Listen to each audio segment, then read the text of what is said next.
everyone, so today I have a really exciting video to bring to you. I'm doing a collaboration with Maria and her channel name is Sonorona. So myself and Maria decided that we wanted to do a skull makeup look. We wanted to incorporate colour and patterns like the sugar skull, but we still wanted to keep the skull scary. So Maria has done this by adding the patterns to her forehead and her chin, and then she's also incorporated the colourful aspect by wearing the headband. So I highly suggest you go over to Maria's channel to check and see how she created her interpretation of the look. Her makeup tutorials are so easy to follow and they're so creative. I think you'll enjoy watching her as much as I do. So I'm just going to link her channel below. Okay, so I'm starting off by taking a kohl pencil and I'm just using this to outline the features. Now I always start off with the eye because I find that before you get into the swing of things it can be quite hard starting off, so it's good to have an outline. Then I'm going to take a black face paint and I'm going to use this to fill in that area we just created. Now this is water activated, so just apply a little bit of water on your brush and you're good to go. Now when you get to the area underneath your eye, if you're not comfortable putting the face paint this close to your eye, you can use an eyeliner. So for my waterline I'm going in with a gel eyeliner and I'm just applying this straight onto the waterline. This is going to last all day because it's waterproof. Next I'm taking a white face paint and the same thing applies, just apply a little bit of water onto your brush and then you're good to go. So sometimes you can get streaks with this face paint, so use downward motions followed by sweeping your brush sideways. So as well, you just want to be careful with the amount of water you use, because the more water you use, the less opaque the face paint is going to appear. And as well, when you're going around the eye area, just be careful you don't smudge the black. Now I'm going to take a white powder. Now if you don't have a white powder like this, you can always use talcum powder. And I'm just using that to set the white face paint so it doesn't crease and move. So now I'm just going to go back in with my kohl pencil and I'm going to start by applying some detail to the face. So I'm just applying some lines above the eyes. This is just going to give me an angry kind of effect. So once I have my lines placed down, then I'm going to take a black eyeshadow. This is going to set everything. You want to make sure that you tap away the excess so it doesn't fall down onto that nice white base we've created. So with that black eyeshadow, I'm going to start with the lines and I'm going to place my brush on the edge of the line and then flick it outwards. This is going to give us a nice detailed shading effect. So you just want to use the same process on the eyes. Start by placing it on the line and then sweeping it outwards. Now if you have a bit of trouble blending with the black, you can always take a black eyeshadow and start off on the line, and then you can take a grey eyeshadow and blend this further out. This is just going to make the blending process a lot easier for you. So now once again I'm going back in with my kohl pencil and I'm sketching out the design before I fill it in. So for this part I think it's just easier if you watch what I'm doing rather than me try and explain the shapes I'm creating.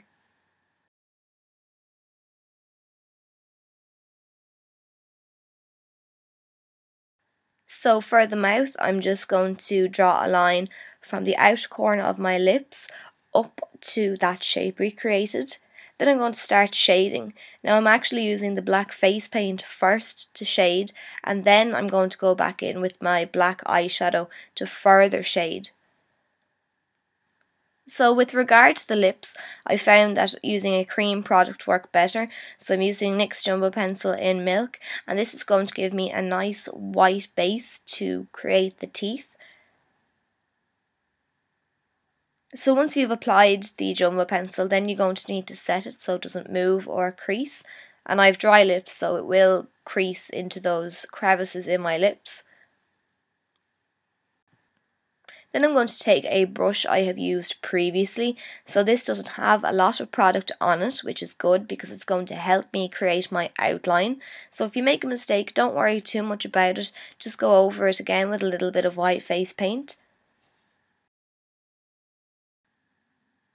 So next you're going to do the nose. So for the nose you're going to create a kind of triangular shape, and then you're going to fill this outline in. So I'm just going back again with that black face paint and filling in my outline. And don't forget to set everything with your black eyeshadow, that's really important. Now for the other side of my face, I'm going back in again, same process applies. I'm just doing the outline of the eye area, and this is a circle. So sometimes your circle can be hard to get perfect, so that's why I'm doing an outline. Now I'm going back in again with the face paint. Like I said, just be careful to not apply too much water on your brush because the white won't be opaque. Now I'm going back in with my powder and I'm just setting everything. So the same applies for the eye on this side of the face. I'm just going in with my black face paint and I'm filling in the entire area. So for the eye area, I'm going to take two different colour sequins. I'm going to use a little bit of lash glue and apply these all around the outline of the eye.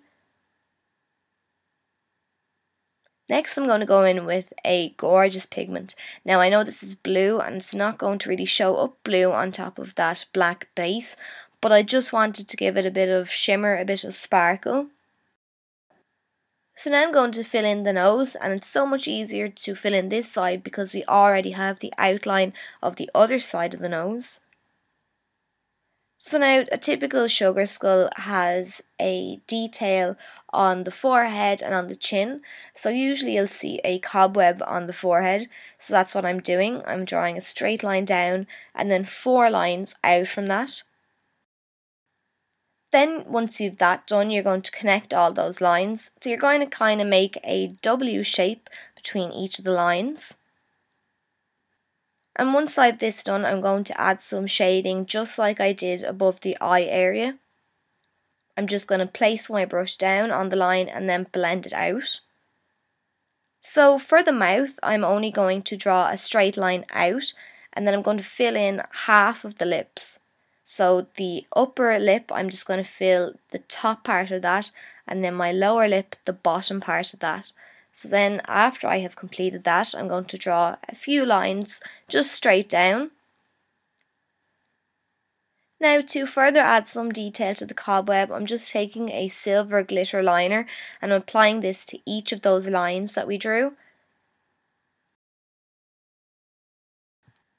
So your typical sugar skull will have designs and patterns on the face, so you could do whatever you want. I'm just going to start by doing some swirls and then some circles.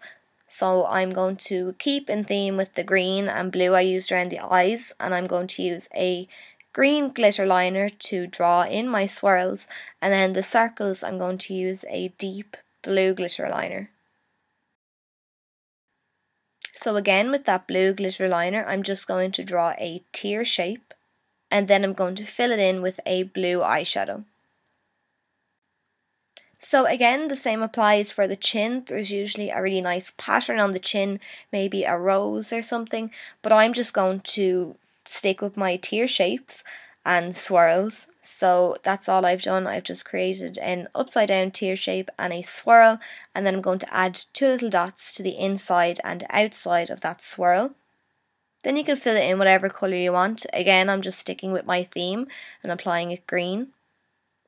Now for the hair, I'm going to take some colourful hair extensions that I have, and I'm applying this to the side where I have painted the sugar skull, and then for the other side of my head I'm using some talcum powder because this is the side with the scary skull, so I want my hair to be kind of grey, so the talcum powder is going to help me achieve this. So once you've coated your hair from root to tip, you're finished.